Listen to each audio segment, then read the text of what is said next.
fueron admirados y temidos en su propio tiempo. Antiguos guerreros que inventaron los campos de entrenamiento de reclutas, el asalto frontal, la educación subvencionada por el Estado y un estilo de vida y una estética que aún hoy llevan su nombre. Son los espartanos, y esta es su historia. Esparta. Código de honor. Año 480 a.C. Un estrecho paso de montaña en las Termópilas, a unos 140 kilómetros al noroeste de Atenas, Grecia. Fue el momento y el lugar que inmortalizaron para siempre la esencia de Esparta. Un único acontecimiento al que las generaciones futuras se referirían una y otra vez como uno de los momentos más decisivos de la historia. La memoria de la civilización occidental ha olvidado lo que pasó en las Termópilas. En las Termópilas se hizo realidad un mito.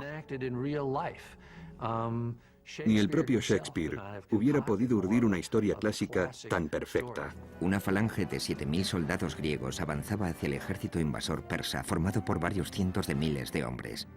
Los griegos estaban en clara inferioridad numérica, pero presionaron, confiando en que los 300 hombres apostados en las líneas del frente eran capaces de llevarlos a la victoria, solo porque estos hombres eran espartanos.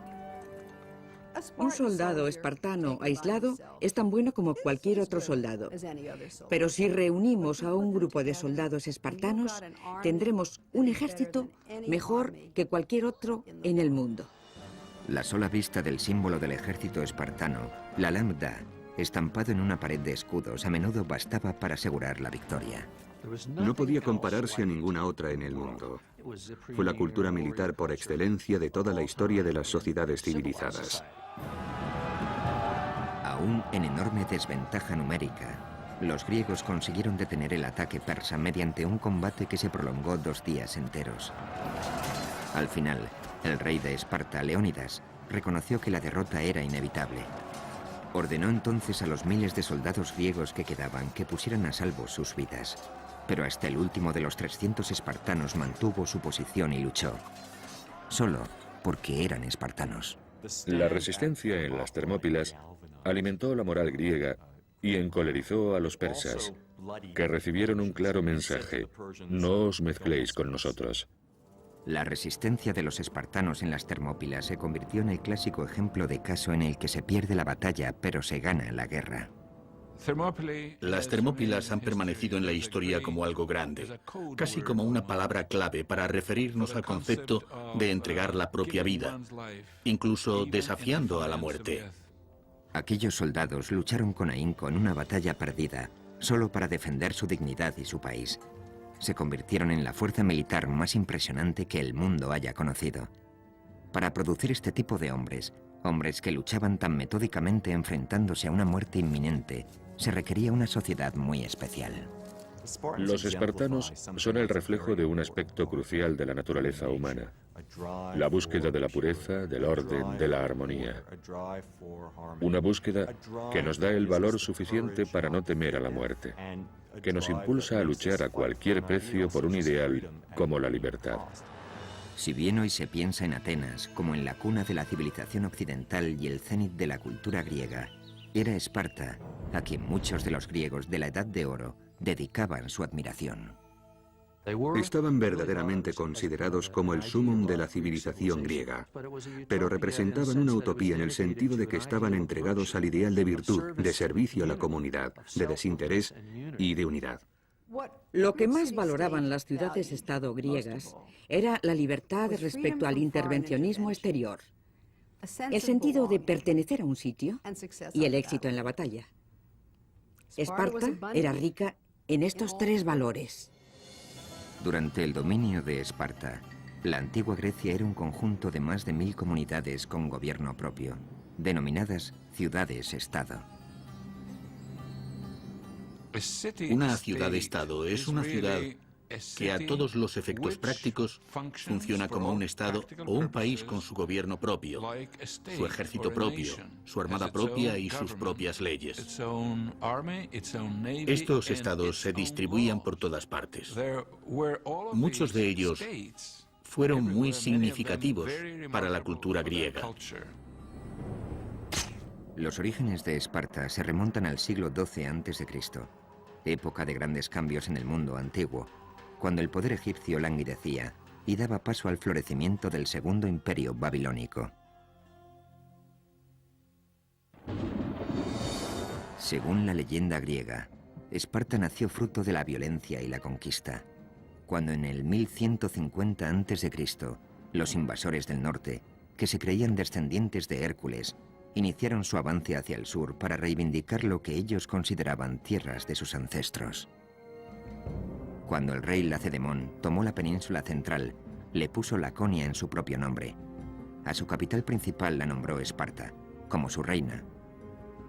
Durante casi 400 años, hasta el 750 a.C. aproximadamente, Esparta fue el núcleo religioso, cultural y de gobierno de Laconia. Florecieron entonces la música y las artes. Son célebres los maravillosos coros de mujeres espartanas.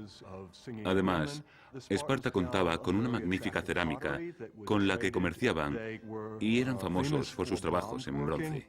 Estos son ejemplos muy tempranos de arte lacónico. No se han encontrado restos de bellas artes espartanas que puedan datarse después del siglo VII a.C. Es como si el pueblo de Esparta hubiera dejado simplemente de dedicarse a ello. El abandono de este tipo de artes visuales que contemplamos por todas partes representa claramente una decisión tomada a conciencia. Fue una decisión que coincidió con el momento crucial de la historia de Esparta, el periodo conocido como las Guerras de Mesenia.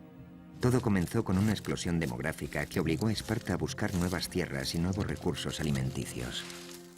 Solucionaron el problema anexionándose un país entero, un país que era más grande que Esparta tanto en territorio como en población.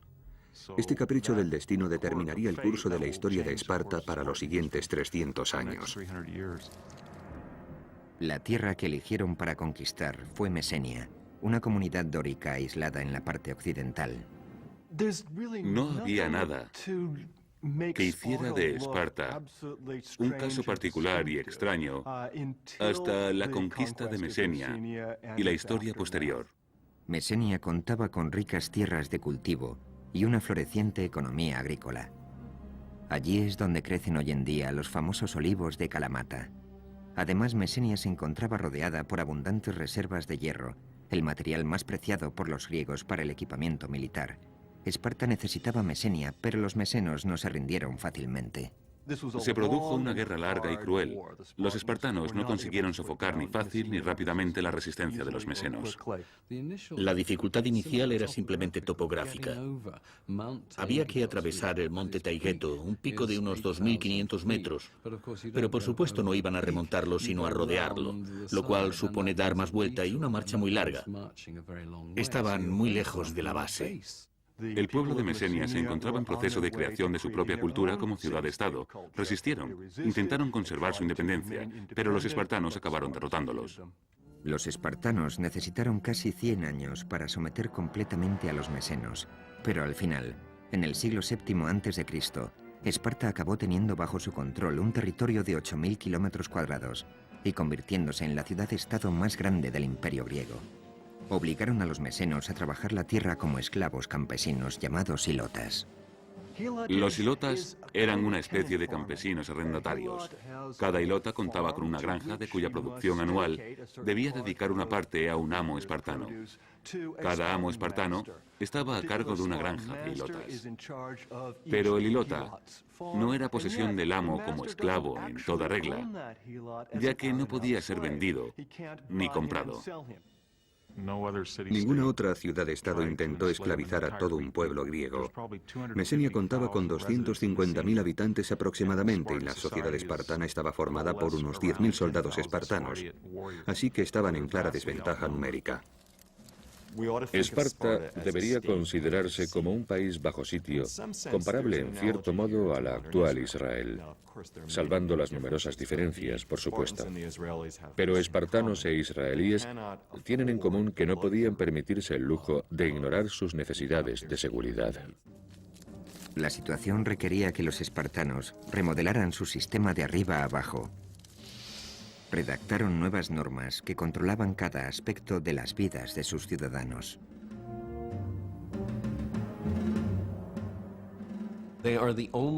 Era una población griega dedicada por entero al arte de la guerra. Según el historiador griego Plutarco, el arquitecto de esta nueva ciudad-estado fue un legislador espartano llamado Licurgo.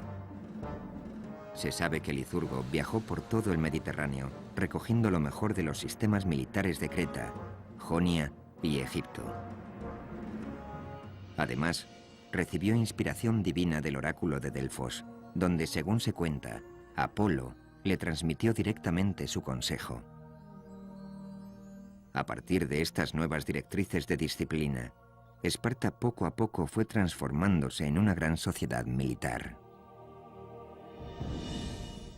Los ejércitos o las fuerzas de defensa de aquella época no eran más que milicias, granjeros que sacaban sus lanzas del desván y partían hacia la batalla. Licurgo, el fundador pionero de Esparta, por llamarlo así, diría: vamos a dar un giro en este sentido, y a partir de ahí se conformó toda la sociedad espartana, para bien o para mal. Sus leyes fueron acatadas porque las dictaba el oráculo de Delfos, que exigía su cumplimiento, como si de normas divinas se tratara. Puede que Licurgo existiera, o que fuera un instrumento de leyenda, pero en cualquier caso, los espartanos creyeron que había sido la divina voluntad de Apolo la que les había permitido crear un plan magistral para Esparta. Su sociedad se basaba en una pirámide de poder. En el pico se situaban los casi 10.000 hombres que formaban la élite espartana. Se llamaban en griego homoioi, es decir, los iguales. En teoría, cada uno de ellos tenía las mismas riquezas y la misma influencia en el gobierno. El objetivo consistía en construir una sociedad de iguales, un ejército de guerra donde no hubiera espacio para la disensión, un sistema político basado en la unidad. Todo estaba dirigido hacia la homogeneidad, la similitud, si queremos. Esta era una de las claves del sistema espartano. Buscaban la estabilidad, el orden, la obediencia. Bajo los homoioi se encontraban las casi 50 o 60.000 personas libres que vivían en Laconia, principalmente a las afueras de la capital, Esparta. Se llamaban perioikoi, los de los alrededores. Estos eran ciudadanos libres, pero no podían tomar parte en las decisiones políticas. Además, se les obligaba a seguir a los espartanos donde quiera que estos fueran. Los perioikoi constituían esencialmente una clase media sin derecho a voto que permitía a los homoioi estar siempre preparados para la guerra. Del amplio volumen de comercio, manufacturas y artesanía que era necesario para la subsistencia de la sociedad espartana, al fin y al cabo, alguien tenía que construir las armas. Se encargaban los perioikoi. Gracias a ellos todo funcionaba porque descargaban de responsabilidades a sus coetáneos espartanos, así que estos contaban con todo su tiempo para el entrenamiento atlético o de cualquier otra forma de guerra. El resto de objetivos innecesarios para la nueva máquina espartana fueron abandonados. Creo que uno de los precios que los espartanos pagaron por esta solución al problema fue el empobrecimiento cultural que se impusieron a sí mismos, porque la creatividad artística requiere cierto grado de libertad que creo que les habría desestabilizado. En la base de la pirámide, y con clara ventaja numérica sobre cualquier otra casta, encontramos a los hilotas. Las mujeres y las hijas de la élite espartana se encargaban de sus casas. Este sistema dejaba la polis, la ciudad-estado griega, como única responsabilidad de los iguales. Estaban dispuestos a llegar a las que luego se revelaron como medidas extremas para formar un Estado que nunca antes se había visto y que supongo que no se ha vuelto a ver desde entonces. En las siguientes décadas, Esparta ideó un nuevo sistema de gobierno que controlaría a todos y cada uno de los ciudadanos, desde la cuna hasta la tumba.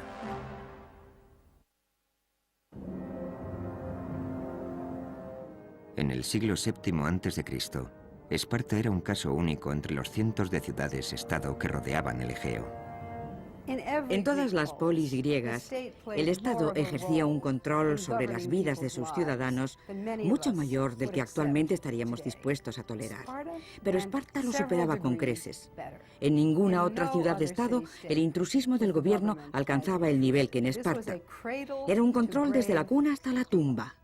De hecho, era en la cuna donde se tomaba la primera medida sobre los futuros espartanos. Nada más nacer, El gobierno examinaba a cada bebé de la élite para determinar si debían permitirle vivir. Los bebés que no llegaban al nivel superior eran expuestos, eufemismo espartano para referirse al acto por el que a los niños imperfectos se les dejaba morir abandonados en la cima de una montaña. Parece algo exageradamente cruel, pero el objetivo era producir soldados. Y eso era lo que pretendían de cada recién nacido. Necesitaban los mejores hombres, así que creo que no les parecería reprobable porque criaban a los mejores y a los más fuertes. También las niñas debían pasar por el proceso de aprobación de la Junta de Supervisores, que decidía si debían vivir o ser abandonadas en el pico de una montaña. Las niñas que sobrevivían eran educadas para ser madres y los niños para convertirse en iguales espartanos, guerreros que controlaran el gobierno. En Esparta, el gobierno era por y para el pueblo, en el caso de los homoioi, o iguales. El resto, los perioikoi y los ilotas, no eran ciudadanos. Los espartanos obtuvieron un éxito sin parangón al diseñar un sistema único, digamos, propio de ellos, que se mantuvo durante muchos años. De hecho, fueron tantos que Maquiavelo y otros lo tomaron como modelo. En la cima del gobierno espartano se erigía una monarquía hereditaria, con una peculiar variante. El punto de partida clave, que parece ser el aspecto más antiguo de su constitución, es que no tenían un rey, sino dos. Es verdaderamente extraño. La mayoría de las ciudades griegas recuerdan aquellos tiempos en los que tenían rey, y muchas de ellas conservan la figura de una especie de jefe religioso al que en ocasiones se le denomina el rey. Sin embargo, los espartanos tenían dos reyes con verdadera autoridad en la sociedad, tanta como para liderar los ejércitos, una autoridad profundamente religiosa. La razón que justifica esta característica es el control mutuo entre los reyes. Así se evitaba la concentración de poder en un solo hombre. Esta monarquía dual, junto con 28 espartanos mayores de 60 años, formaban un consejo de ancianos denominado Gerusia.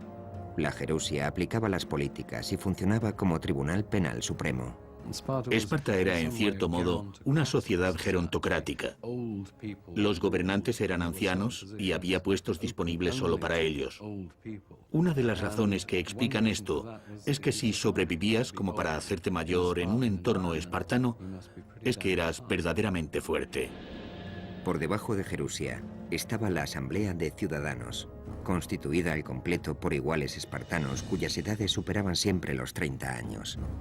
Esta era la rama menos poderosa del gobierno espartano. La asamblea espartana no realizaba funciones deliberatorias, sino que asumía las órdenes de otras personas que habían decidido cuál era el camino que debía tomar la sociedad. La asamblea se limitaba a apoyar sin rechistar las políticas propuestas por otras personas. Por encima de todo este sistema se instauró una junta de 5 hombres llamados éforos, que regían el ejército, supervisaban el sistema educativo y contaban con un significativo poder de veto sobre todos los demás, con el tiempo incluso sobre los reyes. Sin embargo, también su poder estaba sujeto a control, por un lado con la limitación de sus mandatos a 1 año, y por otro haciéndoles responsables de todos sus actos ante la asamblea. Aquellos que sirvieran como éforos o en otras funciones eran inmediatamente sometidos a juicio al acabar su año de mandato. Es como si cada presidente de los Estados Unidos sufriera una moción de censura y fuera sometido a juicio al final de su legislatura y tuviera que responder por los cargos que se imputaran. El objetivo de esta constitución era evitar a toda costa que cualquier hombre o institución social amasara demasiado poder. Creo que el sistema resultó muy eficaz. ¿Cómo puedes hacer tu voluntad con tanta gente alrededor para impedírtelo? El sistema entero estaba diseñado para que nadie hiciera su voluntad. El propósito era no cambiar, detener cualquier cambio, y desde luego el método cumplió con creces su fin. De hecho, durante casi 400 años, Esparta disfrutó del gobierno más estable de la historia de la antigua Grecia, aunque desde luego no era una democracia. La libertad del individuo constituye un aspecto clave de toda democracia. La libertad de expresión, de votar según tu conciencia. Y precisamente esta libertad de expresión no era una de las características de la sociedad espartana. Ni siquiera pensaban que la libertad fuera una buena idea. La libertad no se encontraba entre las virtudes que se les enseñaba a respetar a los espartanos. La prioridad dentro del gobierno espartano era controlar a los ilotas. Eran conscientes del odio que suscitaban en los ilotas. Como una vez declarara un ateniense que conocía perfectamente a los espartanos, los ilotas se hubieran comido gustosos a los espartanos crudos. Así que cada año el primer punto de la agenda del gobierno espartano era declarar la guerra a los ilotas. Y este era solo el modo oficial de demostrar que cualquier espartano podía matar a un ilota cuando quisiera. Tucídides narra una escalofriante historia que cuenta que los espartanos ordenaron que todo ilota que considerara haber prestado un gran servicio a Esparta en la guerra debía presentarse ante el gobierno para ser liberado. Se presentaron entonces unos 2000 hombres, a quienes los espartanos invistieron con coronas que simbolizaban su libertad. Pero tras conducirlos hacia el templo, nunca más se supo de ellos. Además de permanecer en guerra constante y formal contra los ilotas, otro de los objetivos prioritarios del gobierno era legislar sobre todos los aspectos de la vida en Laconia. Hacían todos los días lo mismo. Se casaban en el mismo intervalo de edad, se vestían igual, hablaban igual, se comportaban todos igual. Para garantizar la igualdad, el gobierno instauró un sistema por el que, en principio, ningún espartano podía ser más rico que otro. Si había demasiada diferencia respecto a riquezas o comodidades, podía ocasionar muchos problemas. Determinaban el tamaño de las granjas que debía mantener a la familia de cada guerrero para que fueran siempre iguales. Eso solo era posible si destruían el sistema de mercado, lo cual significaba que no podía haber dinero ni mercados libres, ni exportación ni importación. Para acabar definitivamente con cualquier tipo de tentación de gastar dinero en tiendas, todos los equipamientos de las casas, por decreto, eran exactamente los mismos. Todo funcional, sencillo e idéntico. La cultura espartana era austera. De ahí que empleemos el término espartano para referirnos a la austeridad o a lo estricto hoy en día. En Esparta estaba considerado como inaceptable que la gente rica se distinguiera en el modo de vestir. Reinaba la austeridad y la igualdad. En Esparta todo el mundo llevaba ropa de género republicano. Si lo analizamos fríamente, los uniformes en los colegios de hoy en día responden más o menos a la misma idea: que la ropa no sea motivo de desigualdad. Incluso el discurso de la élite lacónica tenía que ser austero. Los espartanos estaban entrenados para ser hombres de pocas palabras. Ello concordaba con la sencillez y la fuerza de los guerreros espartanos. El discurso lacónico era ideal para tomar decisiones automáticas en el campo de batalla. Sin embargo, no lo era tanto para relajarse y reflexionar sobre la perspectiva de conjunto, y ese era uno de los principales problemas que tenían los espartanos. Para mantener este sistema en pie, la posición de Esparta respecto a política exterior era igualmente lacónica: no mezclarse con extraños. No querían que nadie supiera demasiado sobre Esparta. Más aún, no querían que los propios espartanos supieran demasiado acerca del resto del mundo. Querían conservar sus tradiciones. Su sentimiento nacionalista y la manera de conseguirlo no era precisamente mezclándose con otros. No abandonaban su territorio casi nunca, y en aquellas ocasiones en las que tenían que hacerlo debido a alguna actividad militar que les obligaba a dejar sus casas por un tiempo, casi siempre acababan comportándose como si se hubieran vuelto locos, porque no sabían asimilar el cambio. Si todo este control parecía exageradamente intrusista, lo era, pero el dominio del gobierno sobre la sociedad estaba perfectamente aceptado en la vida de la antigua Grecia. Cuando los griegos hablaban de política, no se referían únicamente a la Constitución, una mera organización política. Consideraban que un régimen era una organización social, cultural, una organización que abarcaba todos los aspectos de la vida. El régimen espartano refleja perfectamente este concepto. El primer medio adoptado para adoctrinar a los espartanos en esta nueva sociedad Era un sistema educativo que preparaba a los niños desde los 7 años para que se convirtieran en máquinas de matar. El éxito de Esparta dependía de un control muy estricto sobre la sociedad. Durante un periodo de más de 100 años, en el siglo VII a.C., Esparta se dedicó a inventar y perfeccionar el primer sistema de ingeniería social del mundo. El control del Estado empezaba al nacer. Los niños, que no daban la talla, eran asesinados.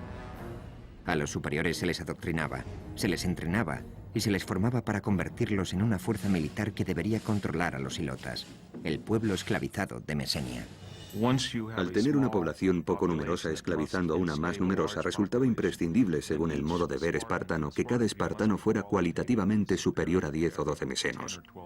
El único modo a partir del cual podían alcanzar a su entender ese grado de preparación militar era unar a todos los jóvenes en un grupo, darles un entrenamiento común y hacerlo desde muy temprana edad. A los 7 años, los niños espartanos salían de sus hogares y quedaban a cargo del Estado, que se hacía responsable también de su entrenamiento. Vivían en una especie de academia militar llamada Agogé. Cuando cumplían los 7 años, los niños espartanos entraban a formar parte de un mundo de adultos, el mundo en el que se desarrollaría el resto de su vida, siempre que sobrevivieran. Inicialmente, eran trasladados a lo que a veces llamo las tropas infernales de crías scout. Consistía en un rally de supervivencia de 15 años. Allí los espartanos recibían preparación para la guerra, y es aquí donde está inspirado un dicho que se le atribuye a Patón, según el cual este general les dijo a sus hombres: «No quiero que maten por mí, quiero que mueran por mí». Así funcionaban los espartanos, siempre preparados para morir. En los primeros 5 años de un niño en la Agogé, es decir, desde los 7 hasta los 12, un formador jefe del gobierno llamado Pedónomo se encargaba de su instrucción en cultura general y educación física. La disciplina y los castigos, en cambio, los impartían los chicos mayores. Es como si cuando entráramos al instituto, los alumnos más mayores fueran responsables de los del primer curso. Creo que, en este sentido, este sistema explota la potencial crueldad que los chavales empleamos unos con otros para tratar de enseñar a los niños espartanos, desde el primer momento, que debían obedecer absolutamente todas las órdenes que recibieran de un superior. Es una perspectiva sobrecogedora. Desde el primer día en la Agogé, la principal lección era preparar a los niños para la dura vida que les esperaba. El sistema de entrenamiento espartano estaba claramente enfocado a poner a prueba a los más débiles y a seleccionar a los más fuertes. Durante toda su vida, un soldado espartano debía preocuparse por la vigilancia que sobre él ejercían sus compañeros. Estaban constantemente pendientes de detectar los síntomas de debilidad, de comprobar si estaba realmente preparado. El lema que siempre estaba presente era: ¿eres capaz? ¿Eres lo suficientemente fuerte como para convertirte en espartano? Un sistema basado en el cariño estricto que daba más importancia a lo primero que a lo segundo. Las niñas espartanas también recibían entrenamiento, pero en casa. Desde pequeñas, se les enseñaba a ser fuertes, a estar en forma física a todos los niveles y a ser en cierta medida autosuficientes. Como el sentido de su vida no era otro que producir hijos que defendieran a la comunidad, comían bien, participaban en competiciones atléticas, etc. En cierto modo eran criaturas que recibían una atención privilegiada. A los 12 años, los niños espartanos entraban en el segundo nivel de entrenamiento en la Agogé, y las condiciones eran aún más insufribles. A cada niño se le otorgaba un solo manto como vestimenta. Era lo único que se les permitía llevar durante todo un año. Además, se les obligaba a ir descalzos, todo por hacerles fuertes tanto física como mentalmente.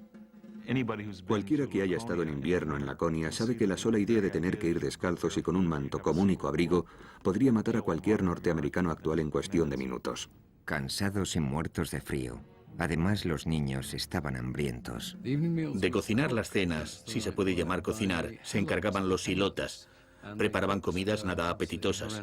El plato más famoso de los espartanos era el llamado sopa de sangre, que consistía básicamente en cerdo flotando sobre una gran cantidad de sangre. Aquellos que visitaban Esparta quedaban petrificados por su dieta.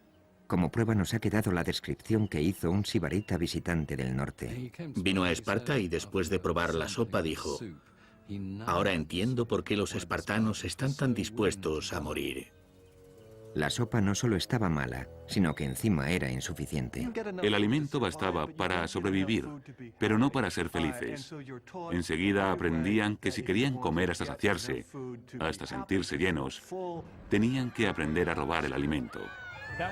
Este constituía uno de los métodos empleados, por un lado para agudizar su ingenio y por otro para enseñarles tácticas de supervivencia, porque todo formaba parte de un sistema que pretendía producir el tipo de espartano capaz de conseguir lo que fuera en campo abierto y sobrevivir en caso necesario. Si a un niño espartano lo descubrían robando, lo castigaban, pero a un niño espartano que no lo hiciera sería considerado un completo inútil. Si se te daba bien robar y nunca te cogían, entonces no cabía duda de que prosperarías. Plutarco incluso llegó a registrar el punto hasta el que un niño llegaba para no ser sorprendido. Según sus consideraciones, un niño muy hambriento se atrevería a robar una cría de zorro para comer. Si su superior sospechara que el niño había robado el zorro, el niño se escondería el feroz animal bajo el manto y se dejaría morder por él hasta morir antes de descubrirse. En todo el mundo antiguo, esto se consideraba como una prueba de la resistencia de los espartanos. Los niños aprendían a ser inquebrantables, a dominar el dolor, a ser respetuosos con sus superiores. Tengamos en cuenta, además, que se lo estaban comiendo vivo por dentro. Endurecer y reforzar a los adolescentes espartanos se consideraba necesario debido a los tipos de batallas que un día tendrían que librar. La falange es tan fuerte como el más débil de sus componentes. Por tanto, la clave consistía en asegurarse de que todo el mundo tiene más o menos la misma fuerza y que los más débiles quedan sencillamente eliminados.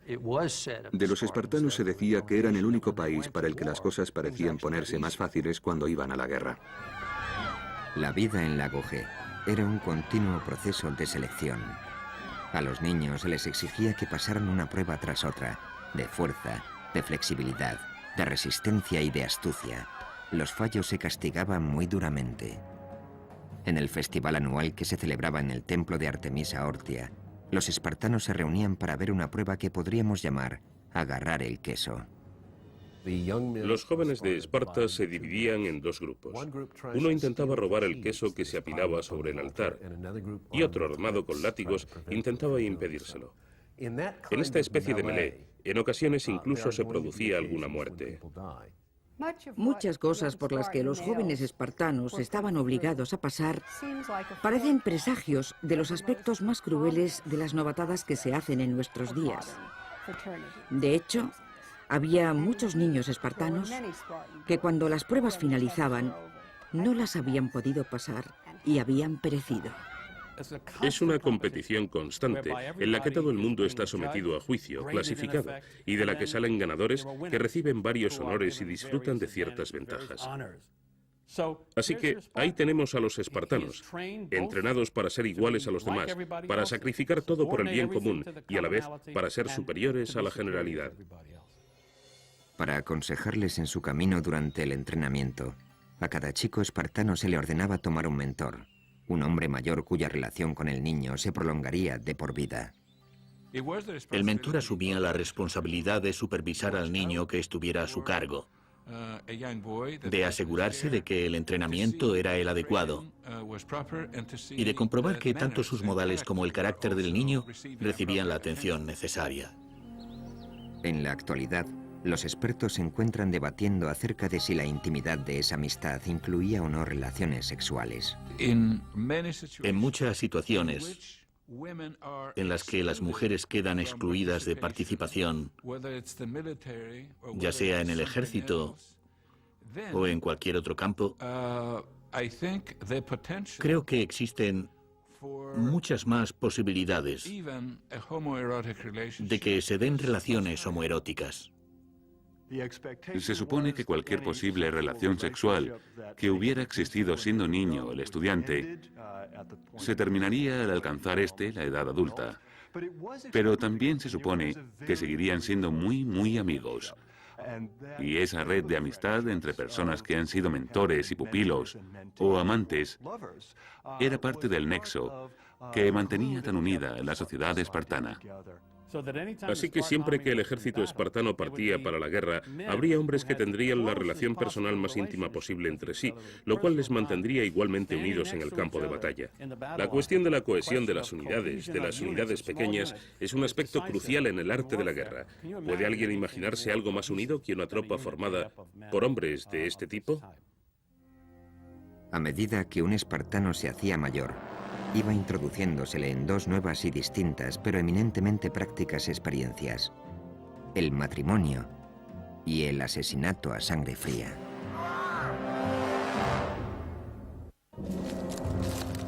El legado de Esparta no es solo la creación del concepto de disciplina militar, sino su perfeccionamiento a través de una estructura social y un programa de entrenamiento que empezaba a los 7 años.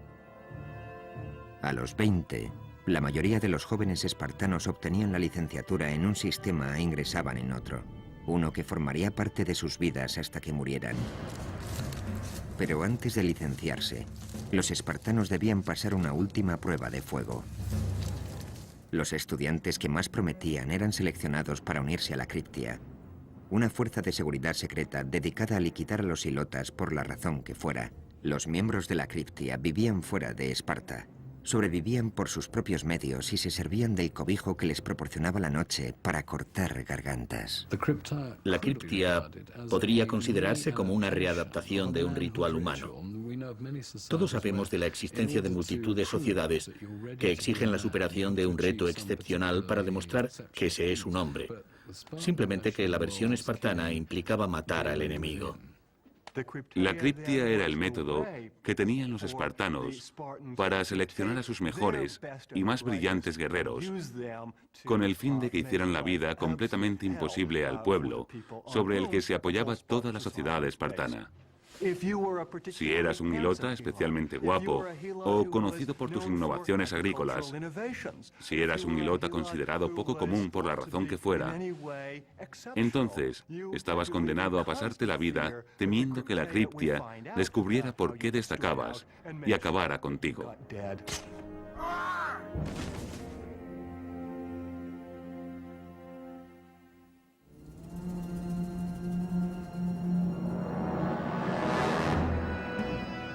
Tras su paso por la Criptia, los jóvenes espartanos se unían a pequeños regimientos de 15 miembros cada uno. Estas unidades recibían el nombre de Susitia y serían el hogar de los espartanos para la mayor parte de sus vidas. Así que este era un momento verdaderamente clave. Tenían que ser aceptados en un régimen, y cada cosa que hubieran hecho hasta ese momento iba destinada a ello. Aunque la primera obligación de un espartano era para con su régimen, cada hombre también debía casarse y producir hijos.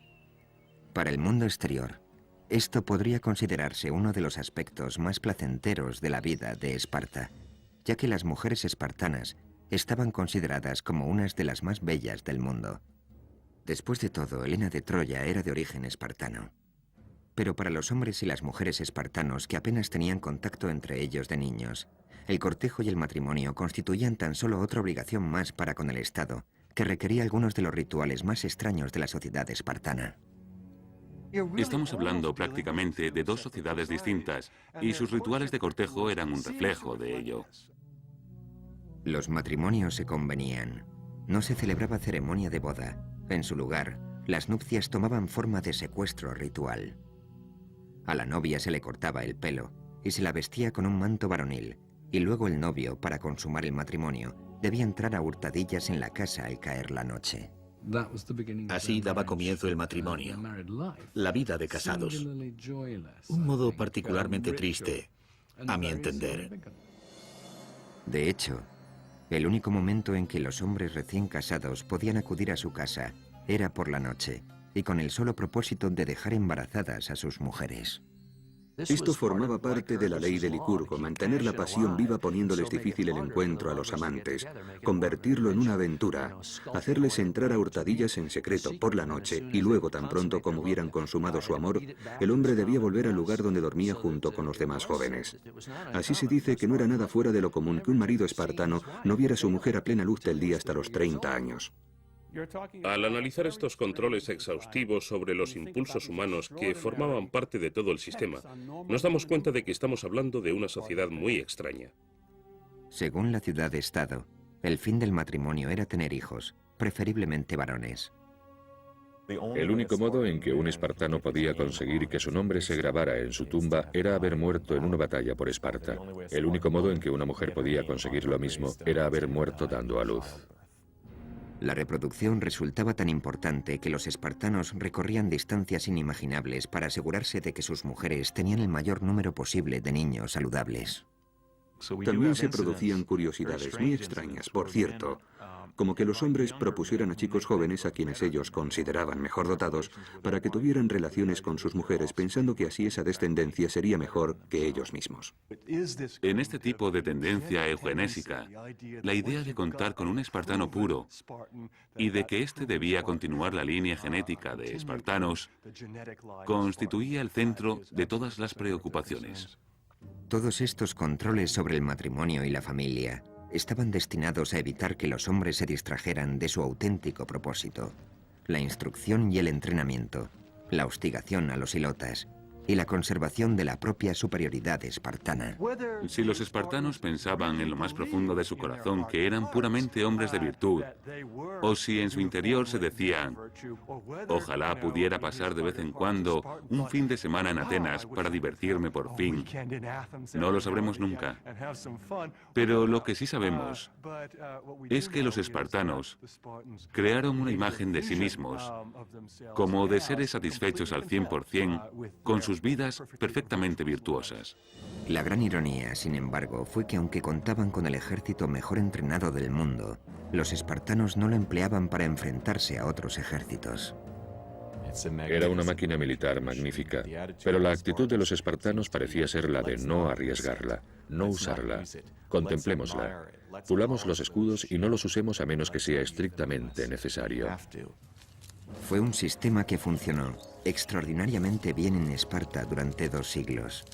Luego, por razones que no están del todo claras, Esparta empezó a mirar más allá de sus propias fronteras con el fin de conquistar nuevos pueblos.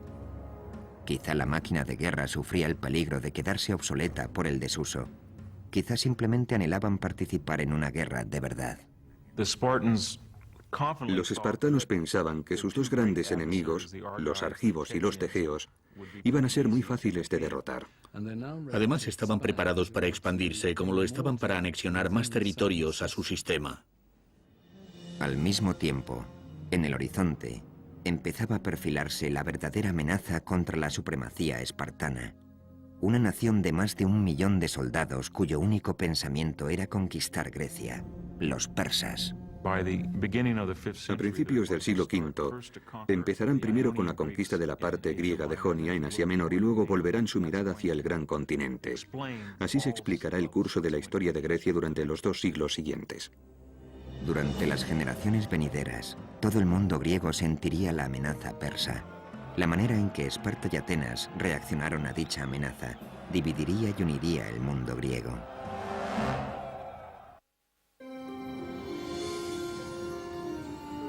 A finales del siglo VII a.C., Grecia era una enorme confederación de más de 1000 ciudades-estado, completamente independientes, cada una con su propio carácter y reputación. Atenas, la más grande de todas, tenía una vida cultural muy desarrollada, una arquitectura magnífica y una armada impresionante. Pero Esparta, considerada por encima de Atenas por todas las ciudades-estado del Egeo, no contaba con nada de eso. Al contrario, había sacrificado la cultura en el altar de la guerra. Esparta era un campamento armado. Eso nos da un sistema educativo enfocado principalmente a la formación militar. Fue entonces cuando se creó un cuerpo de policía secreta y cuando se produjo la desconexión temporal con el resto de Grecia. Esparta no conquistará colonias ni construirá ninguna flota. Su única obsesión será el control de Mesenia. Desde finales del siglo VII a.C., Esparta tenía sometida a Mesenia, un país cuya población superaba la de Esparta en una proporción de 10:1. Dicho sometimiento se llevaba a cabo a través de un tipo de esclavitud llamado hilotismo, acompañado por una campaña de terror ejercida por soldados específicamente entrenados. Esparta fue el primer país que desarrolló lo que se daría en llamar disciplina militar occidental. Los conceptos modernos acerca de la instrucción, las marchas, rangos, filas y técnica del asalto por falanges fueron todos inventados por los espartanos. En este caótico mundo de las guerras hoplitas, los espartanos aprendieron que había que mantener la calma y estar unidos. Así se evitaban los espacios entre ellos, aumentaba la cohesión de las filas y se derrotaba al enemigo. Entre todas las falanges, la espartana era la más elegante, la más capacitada para realizar cambios en el campo de batalla en caso necesario. Asimismo, los espartanos rediseñaron de arriba a abajo el armamento de guerra. El instrumento clave era el oplón, de 91 centímetros y medio de diámetro, un escudo que portaba cada uno de los soldados. De ahí el término hoplita para describir al soldado espartano y a todos los que después adoptaron sus métodos. Los soldados, además, iban armados con lanzas de 2 metros de largo, una segunda espada, un pesado casco con 2 pequeñas aberturas para poder ver y una armadura de bronce. Con lo que el ensamblaje completo o panoplia podía llegar a pesar casi 32 kilos. En este punto puede parecer ridículo que en pleno verano hombres que no medían más de unos 70 y pesaban entre los 55 y los 59 kilos pudieran cargar con la mitad de su peso. ¿Cómo lo conseguían? A través de un sistema de rituales que determinaba una batalla entera mediante un choque de media hora entre ciudades-estado vecinas. Por lo que se cuenta, los espartanos dominaban este arte de guerra mejor que nadie. Las batallas se decidían mediante tácticas rápidas, definitivas y mortales, basadas en el trabajo en equipo y en la agilidad. Pero durante casi más de 100 años, este arte de guerra fue más una teoría que una realidad. Sin embargo, a partir del siglo VI a.C., los espartanos dejaron de conformarse con haber conquistado y sometido a los mesenos. Volvieron entonces la vista al norte, a la ciudad-estado de Tegea, para expandir su territorio en esa dirección. Sin embargo, Esparta era una de las ciudades-estado con sentido religioso más profundo de Grecia, y no podía actuar sin el consentimiento previo de los dioses. Una delegación fue enviada a Delfos con el fin de obtener la bendición de Apolo, del que creían hablaba a través de una sacerdotisa o Pitia. El oráculo griego era parte horóscopo, parte galleta china del porvenir, parte conjeturas y parte sobornos. A menudo la gente escuchaba lo que quería escuchar. El peregrinaje a Delfos parecía más una visita al mago de Oz que una consulta a un futurólogo o a un lector de manos. Alrededor del año 560 a.C., los espartanos invadieron Tegea. Aquella victoria significó algo más que tan solo ganar una guerra. A partir de entonces, Tegea, en lugar de en enemiga, se convirtió en aliada y probablemente en una de las primeras de una serie de alianzas que se expandieron por la mayor parte del Peloponeso e incluso más allá de él. A finales del siglo VI a.C., la intimidante máquina espartana había convencido a numerosas ciudades-estado del Peloponeso para que se unieran a ella. Esta poderosa alianza se conoció como la Liga del Peloponeso, y Esparta fue su líder. El objetivo consistía en crear una fuerza que hiciera frente a Atenas, no tanto para tomar la potente ciudad-estado como para evitar tener que luchar contra ella. Es algo lógico. Si cuentas con una superioridad militar absoluta y con la reputación como potencia militar absoluta, puedes evitar los enfrentamientos. Esta era la política espartana. Trataban de evitar los conflictos a toda costa porque eran conscientes de que siempre que se luchaba, existía el riesgo de perder. Pero la inminente amenaza proveniente desde el este obligaría a Esparta a salir de su mundo de aislamiento. Persia, gobernada por Darío I, comandaba el imperio más grande que el mundo antiguo hubiera conocido hasta el momento. Entre sus conquistas se contaban muchas ciudades-estado griegas, incluidas las de Jonia. Sin embargo, después de varias décadas de opresión política y fiscal persa, los jonios iniciaron la rebelión. En el año 499 a.C., enviaron una delegación para que se reuniera con el rey de Esparta, Cleómenes, quien se negó a atender a los jonios, decisión que desencadenó una serie de acontecimientos que cambiaron el curso de la historia. Pero no todos los griegos compartían la claridad de visión de Cleómenes. Los ateneos fueron persuadidos por los jonios para que enviaran apoyo a los revolucionarios. A pesar de la ayuda de Atenas, el poderoso imperio de Darío I derrotó a los jonios. Y los persas no perdonarían nunca el apoyo de Atenas a los rebeldes. Tras haber aplastado el levantamiento, los persas empezaron a pensar en serio acerca de aquellos advenedizos del oeste que habían osado entrometerse en lo que para Persia era, a todos los efectos, un asunto interno. Entretanto, Cleómenes se embarcaba en una cruel campaña de anexión de las ciudades-estado vecinas con el objetivo de reforzar y expandir la Liga del Peloponeso. La acusación más atroz formulada contra él fue la de haber llevado durante el ataque a Argos a unos 6.000 hoplitas argivos, según sus propias palabras, a un bosque sagrado y después ordenar a los hilotas, no olvidemos que los hilotas no eran espartanos, que prendieran fuego al bosque. Con lo que esos 6.000 argivos murieron torturados. Cuando Cleómenes volvió a Esparta fue juzgado por estos hechos. Los cargos eran muy graves y ni el rey estaba exento de responder ante la ley espartana. Cleómenes se enfrentaba a la posibilidad del exilio. Lo que resultaba inaceptable era que se tratara de otra ciudad griega, de un bosque sagrado, porque el engaño equivalía en este caso a prácticamente un sacrilegio. Sin embargo, sobrevivió. Vivió para luchar otro día más, pero sus circunstancias no dejaron de ser sospechosas. En un intento de evitar su propio exilio, Cleómenes tenía que eliminar las fuerzas que se oponían a él dentro del gobierno. Eso significaba acabar con la competencia, es decir, con el otro rey de Esparta, de Marato. Para conseguirlo, Cleómenes sobornó al oráculo de Delfos para que declarara ilegítimo al rey de Marato. Este fue inmediatamente depuesto y condenado al exilio. Pero la trama de Cleómenes no tardaría en descubrirse, con lo que él también acabó exiliado. Cuando Cleómenes regresó, con el tiempo, sufrió una horrible muerte que él mismo se infligió. La versión más extrema de los acontecimientos cuenta que se suicidó descuartizándose a sí mismo desde los pies hasta llegar a los órganos vitales.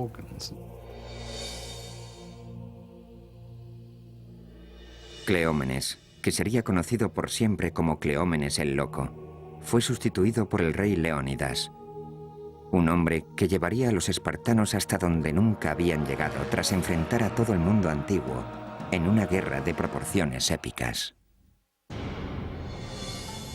A principios del siglo V a.C., una línea dividía a las ciudades-estado griegas en dos grupos muy distanciados, las que apoyaban a Esparta y las de la órbita de Atenas. Mientras Esparta trataba de mantener su política de evitar a toda costa la guerra, Atenas empezaba a prepararse para la posibilidad de un enfrentamiento con los persas. Corrían noticias de que Darío I de Persia estaba ávido por castigar a los atenienses por haber apoyado el levantamiento frustrado de los jonios en el 499. Darío nunca olvidó aquello, nunca olvidó la humillación. De hecho, entre los griegos reinaba la convicción de que Darío tenía un esclavo que le susurraba constantemente al oído: «Señor, no perdone a los atenienses». En agosto del año 490 a.C., Darío I formó una pequeña flota de barcos cargados con tropas para atacar a los atenienses. La expedición persa se aproximaba a Maratón, en la costa nororiental de Ática. El tamaño y el equipamiento de la flota persa superaba con creces lo que creían tener los atenienses. Cuando los atenienses se dieron cuenta de que los persas se acercaban de verdad y de que estaban a punto de desembarcar en Maratón, enviaron a un mensajero a Esparta. El carácter de las relaciones entre esta y Atenas había ido variando, a veces amistoso, a veces lo contrario.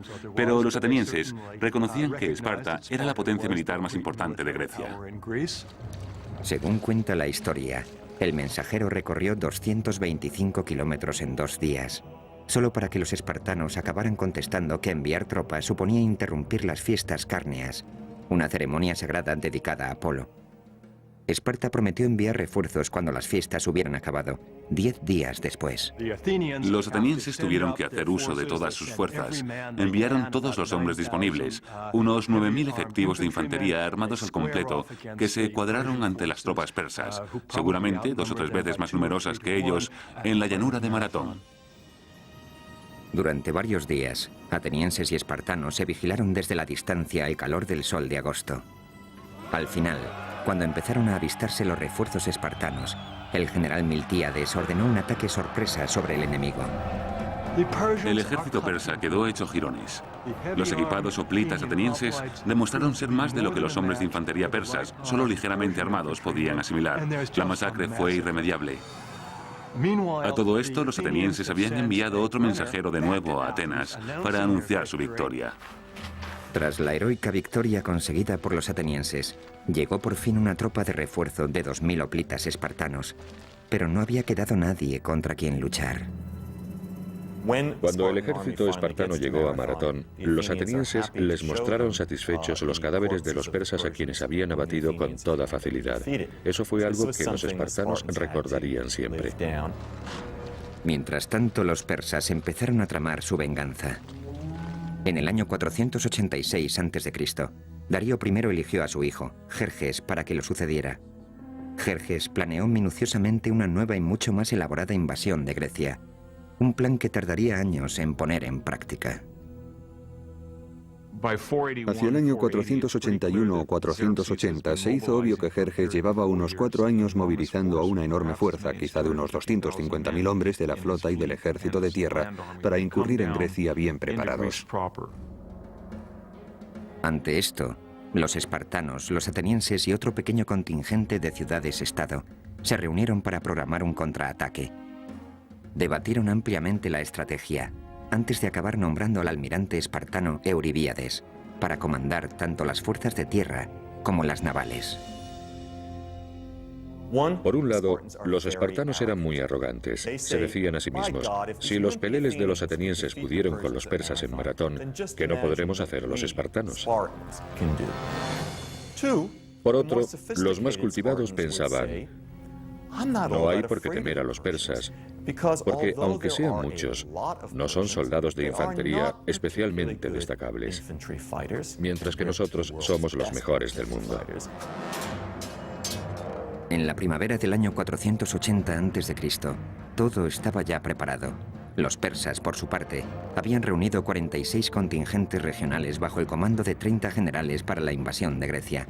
A la cabeza de todos Jerjes, conocido tanto por amigos como por enemigos como el Gran Rey, la enorme fuerza estaba compuesta por unos 200 o 300.000 soldados. El ejército de Jerjes consumía millones de litros de agua al día y millones de kilos de trigo, de comida, de carne. En el mar, unos 750 barcos de guerra llamados trirremes fueron flanqueados por varios cientos de barcos de abastecimiento. La vasta armada persa se movía al tiempo que lo hacían las tropas de tierra. Se trataba de una maquinaria de guerra de potencia sin precedentes que requería de una planificación y una ejecución magistrales para cada acción. La dependencia que existía entre la armada persa y su ejército de infantería es un factor clave a la hora de analizar estas guerras. El ejército tenía que mantener el contacto con la armada, porque ésta garantizaba la seguridad de los barcos de abastecimiento. Los griegos, acostumbrados a librar batallas en las que participaban un máximo de unos pocos miles de hombres, iban a tener que enfrentarse a una interminable riada de tropas enemigas. Después de mucho debatir acerca de lo que se debía hacer, decidieron apostarse en las Termópilas, en el pintoresco enclave conocido como las Puertas Candentes, por los cercanos lagos de sulfuro en ebullición. Las Termópilas eran la puerta de entrada al sur. En el 480 a.C., el paso de las Termópilas tenía unos 15 metros de anchura, con lo que constituía un punto capaz de neutralizar la enorme ventaja numérica de Jerjes. Creo que todo el mundo comprendió perfectamente lo que pasaba y entendieron que había que oponer resistencia, porque de no hacerlo, el problema no sería que los persas cruzaran este paso en particular, sino que la moral de los griegos caería en picado, lo cual los llevaría a perder la guerra.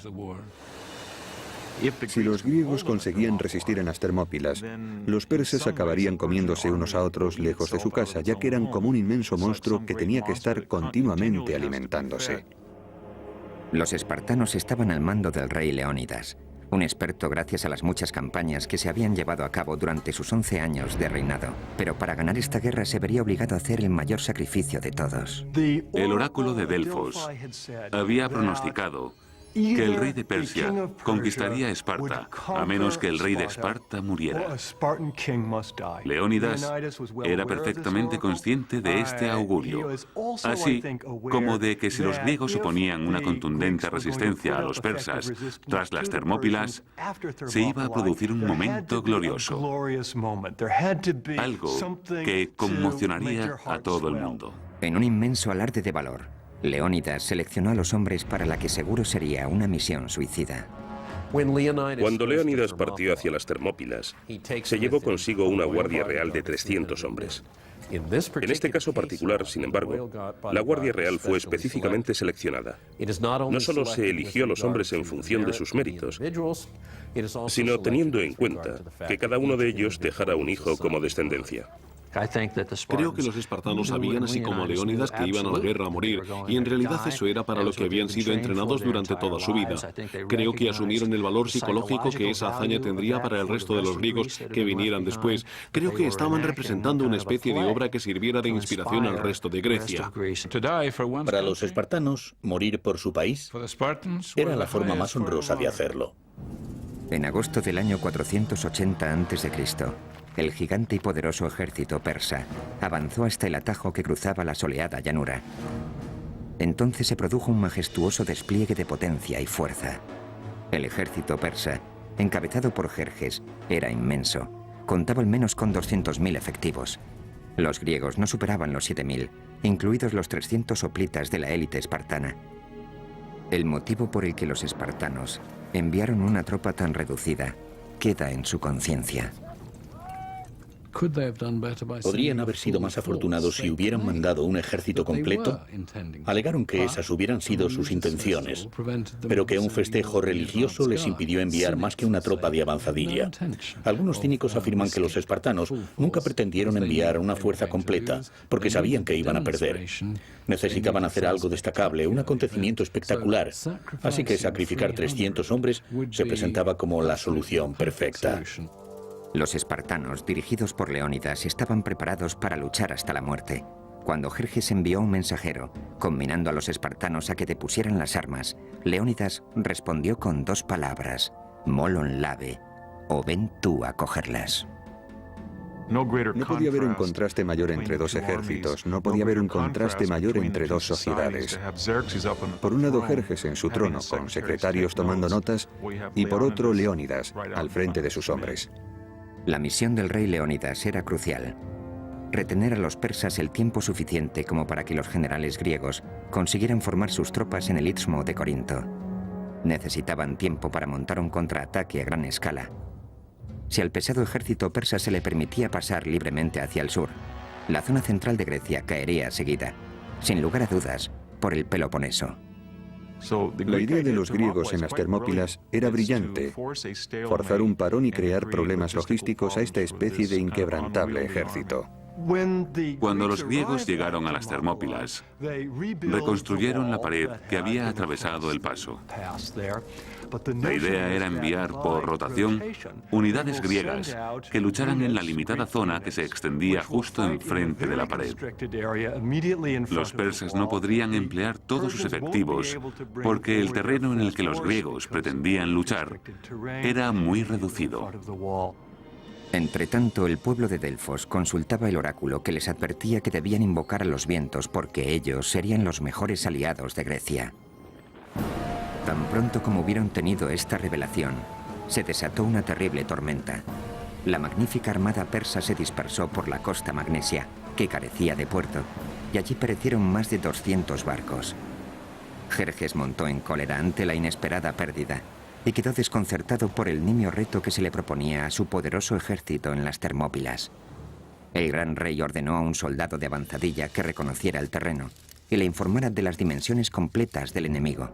Cuando divisó a los espartanos, estos en lugar de estar implorando u ofreciendo su rendición o algún tipo de negociación, estaban arreglándose, peinándose, echándose aceite y abrillantando sus armas. Querían dar la idea de que esperaban esta batalla con entusiasmo, más que con terror. El jinete se quedó pasmado, sin poder creerse que esos pocos hombres fueran a intentar defender el paso. Enseguida se requirió el consejo de Demarato, el rey espartano exiliado que había huido a Persia hacía más de una década.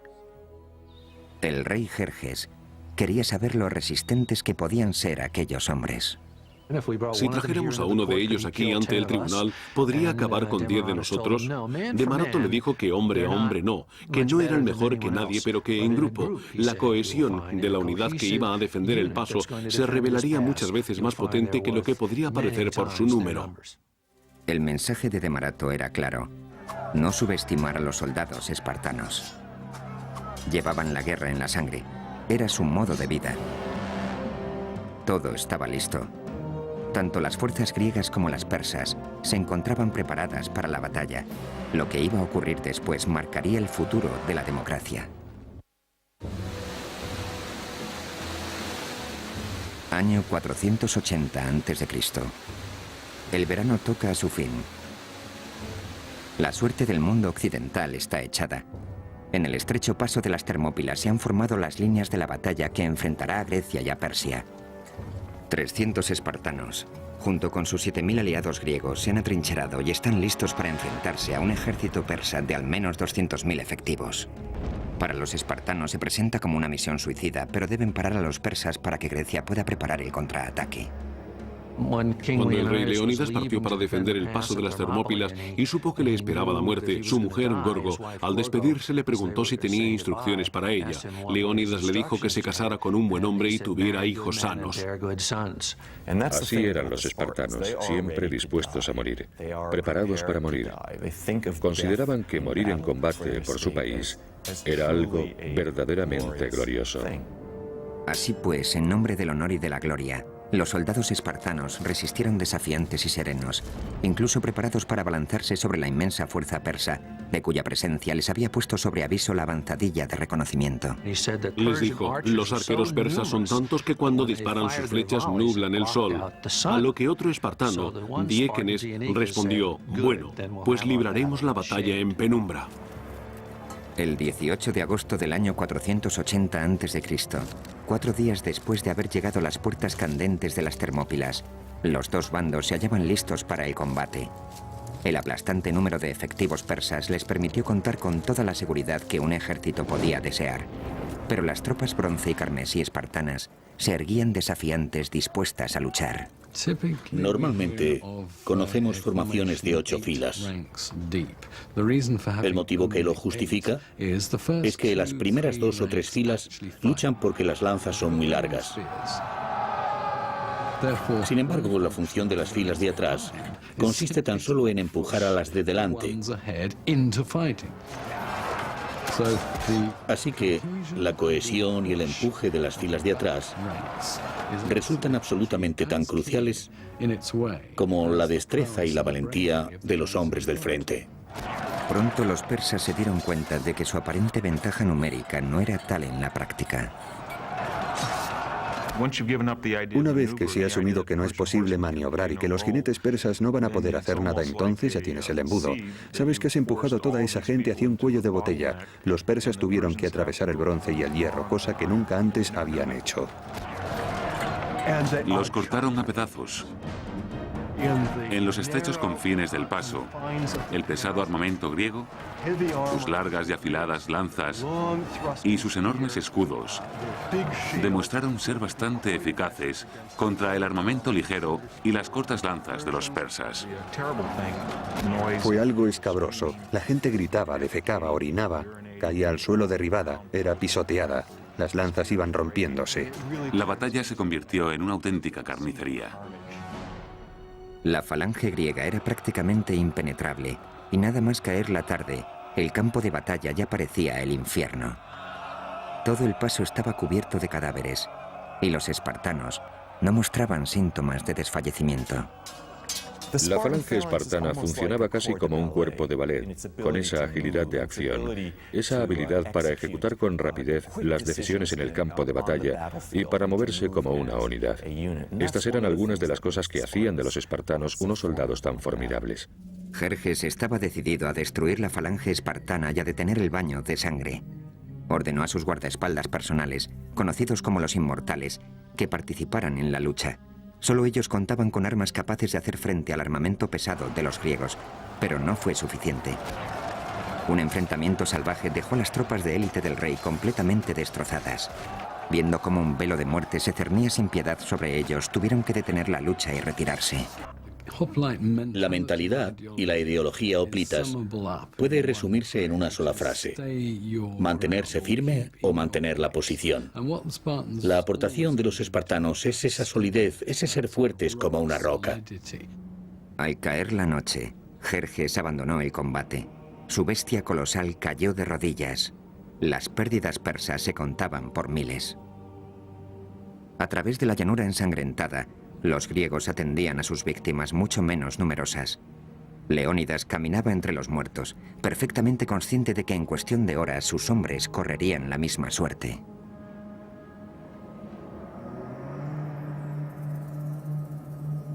La mañana amaneció fría y clara el 19 de agosto del 480 a.C. El rey Jerjes de Persia, tambaleándose todavía por el escalofriante número de bajas el primer día en las Termópilas, lanzó su segundo asalto sobre los griegos. Esta vez, formó una especie de brigada con hombres conocidos por su valor y arrojo, a los que prometió recompensas por atravesar el estrecho paso, y amenazó con ejecutar si rompían filas y huían. El rey persa recurrió a esas tácticas de bulldozer.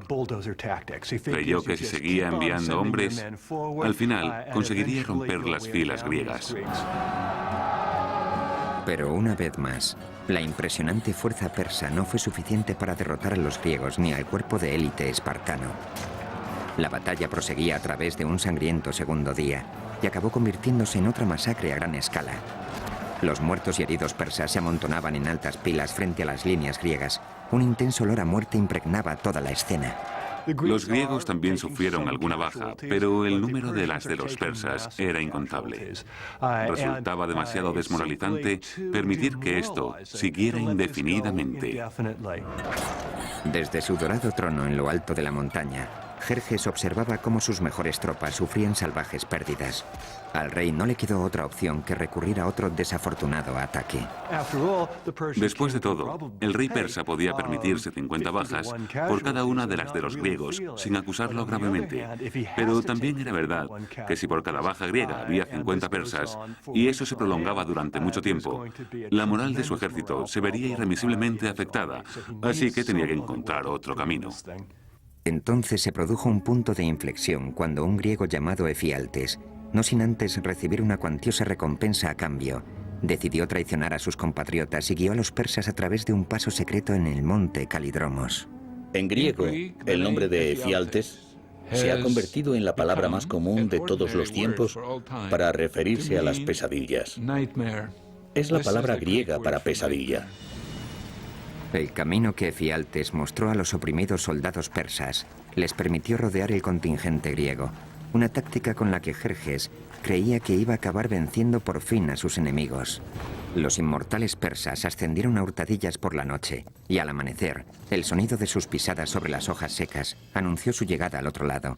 Las puertas candentes se habían convertido en una trampa mortal para los espartanos, con abruptos acantilados y el océano a un lado, las montañas a otro, y los soldados persas concentrados frente a ellos y ahora también detrás.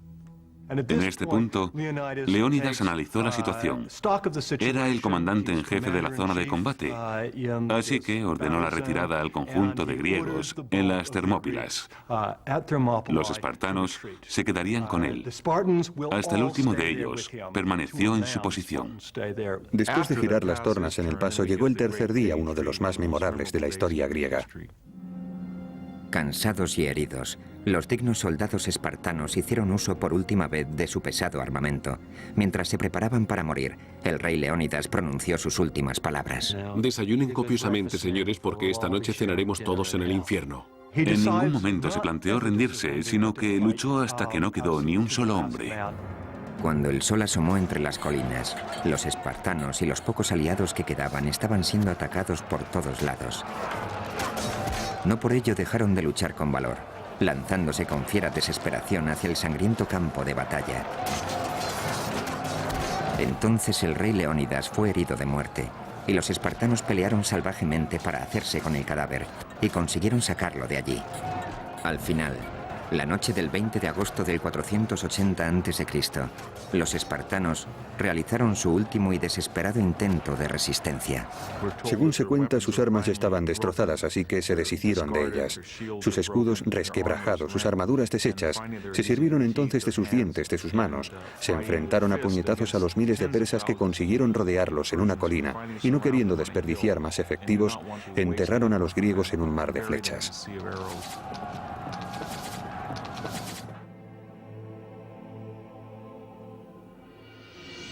A primera hora de la tarde, todo había acabado. Los 300 espartanos yacían muertos junto con varios cientos de aliados. Pero las pérdidas persas eran escalofriantes. Se calcula que de unos 20.000 hombres. Empuñando por fin la victoria, Jerjes inspeccionó el campo de batalla. Entonces encontró el cuerpo del rey Leónidas, que estaba escondido. Lo decapitó y clavó la cabeza en un poste para que todo el mundo la viera. Fue un gesto barbárico destinado a demostrar que los espartanos eran, después de todo, simples mortales. Pero las gravemente desmoralizadas tropas persas no quedaron del todo convencidas. Sabían que la guerra no había hecho más que empezar y que había más espartanos esperándoles. Tras lo ocurrido en las Termópilas, los persas quedaron invadidos por cierto sentimiento de miedo de suspense, al menos acerca de lo que podía pasar con los espartanos. La de las Termópilas fue probablemente la derrota más importante sufrida en un solo día en toda la historia griega. También hay que decir que reportó algunos beneficios para los griegos, ya que les permitió movilizarse hacia los territorios posteriores, en Ática, lo cual hizo surgir en ellos el sentimiento de heroicidad, de unión en torno a tal acto de valentía, además de suscitar el miedo entre los persas, que se encontraron con un pueblo con el que no contaban. Muchos años después, fue erigido un monumento en las Termópilas, en honor a los 300 espartanos que heroicamente contuvieron a los 200.000 persas durante 3 cruentos días. Aquí, sobre una piedra sin ningún tipo de adorno, hayamos grabado un clásico y sencillo epitafio. Extranjeros de paso, decidles a los espartanos que aquí, obedientes a nuestras leyes, yacemos. Hace hincapié en el hecho de que, independientemente de las percepciones o ideas de cada uno, las leyes espartanas dictaban que aquellos soldados permanecieran allí en ese momento. En cierto sentido, los espartanos necesitaban algo así. Necesitaban una batalla espartana de maratón. Necesitaban un acontecimiento al que poder referirse para demostrar que la virtud espartana era absolutamente inquebrantable. Incluso, aunque no vencieron, obtuvieron una victoria moral porque murió hasta el último de sus hombres. Lo que ocurrió en las Termópilas ha quedado grabado en la memoria de la civilización occidental. Después de la caída del Álamo, el periódico local de Nacogdoches, Texas, declaró que las Termópilas ya tenían su equivalente. Ahora, con la brecha en la primera línea de defensa griega, Los persas tenían libertad para avanzar hacia el sur, a través de Ática, aplicando la táctica arrasar e incendiar, sin respetar a nada ni a nadie. Cosechas y granjas enteras invadidas por las llamas, estatuas de dioses demolidas, templos destruidos, incluso la Acrópolis fue víctima del fuego. Cuando empezó a correr el rumor por Grecia de que todo el país estaba ardiendo, muchos atenienses estuvieron al borde de la sublevación. Nunca hubieran podido imaginarse que las tornas iban a dar un determinante giro. En las últimas décadas del siglo V a.C., todas las fuerzas de Grecia se unieron rápidamente en contra del enemigo común, el aparentemente invencible ejército persa, formado por más de 200.000 efectivos. Tras la batalla de las Termópilas en el año 480 a.C., el ejército y la armada persas tenían camino libre para avanzar hacia el sur, hacia Atenas. La moral griega aparecía por los suelos y la derrota inminente. Entonces decidieron confiar en un astuto y respetado comandante ateniense llamado Temístocles. Y el poderoso comandante decidió evacuar el interior del país y trasladar al pueblo a la isla de Salamina, confiando la esperanza de Grecia en una batalla naval. Entonces los atenienses determinaron abandonar su territorio con la intención de evitar enfrentarse a los persas en una especie de batalla a la desesperada en tierra. Sin embargo, más que abandonar su territorio, lo que hicieron fue enviar a las mujeres y a los niños a campos de refugiados al sur de Grecia, tras la muralla del Istmo, y enfocar todas sus expectativas en su armada. Bajo la oscuridad de la noche, la armada griega se embarcó hacia la bahía de Salamina, a unos 97 kilómetros al sur por la costa. Debido a su estrecho canal, Temístocles estaba convencido de que Salamina constituía un punto ideal para contrarrestar la superioridad numérica y la gran movilidad de la flota persa. Temístocles era consciente de que si batían a la armada persa, vencerían la guerra, o al menos darían un gran paso en esa dirección porque el ejército persa dependía significativamente de su armada.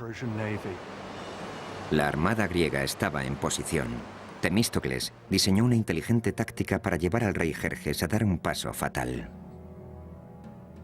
Temístocles le envió un esclavo que le dijo que el rey quería ser su amigo, que había visto la luz y que para demostrarlo le informaba de que si atacaba en ese momento podría capturar a toda la flota griega. En una carta entregada por un esclavo, Temístocles explicaba los planes para el abandono griego de Salamina, que se llevaría a cabo al cobijo de la noche del día siguiente. Jerjes creyó que era su gran oportunidad. Después de todo, ya tenía experiencia con los traidores. Efialtes había aparecido en el momento justo en las Termópilas y ahora aparecería otro, Temístocles. Convencido de que la armada griega estaba sumida en el caos más absoluto, Jerjes decidió que era el momento justo para atacar. Y así lo hizo.